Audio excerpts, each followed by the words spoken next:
عملکرد این مدل برد دستگاه پک غذا. نگاه این اول پروگرام 1، پروگرام 2، 3، 4 همینجور میره جلو. پروگرام 1 فابریک، پروگرام 2 و قابل برنامه‌ریزی.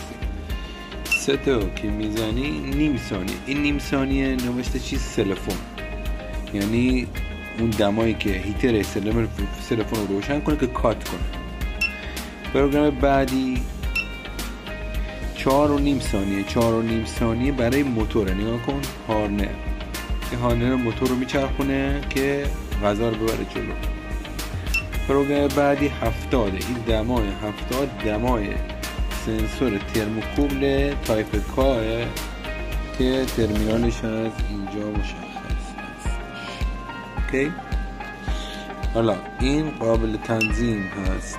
نگاه P2 وقتی میزنی نیم ثانیه، میتونی بیشتر و کمترش کنی تا 2 ثانیه هم میدی. 2 1 2 2 و 3. اوکی. بعد ست. حالا اینجا ترمینال ها شماره 5 و 6 هیتر بزرگه برای رول وقت غذا میره داخل، تلفن دور ظرف جمع میشه. فاز ورودی، نگاه، فاز ورودی از اینجاست و خروجی از اینجاست مجزا.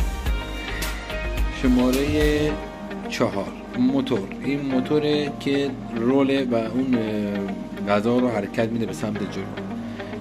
شماره 3 سلفونه که ترایاک سلفون، هیتر سلفون رو فعال میکنه و سلفون رو قطع میکنه. این یکی هم باز مال رول خود سلفون، رولی که سلفون دورشه که از خروجی شماره 1 و 2 خروجی میده.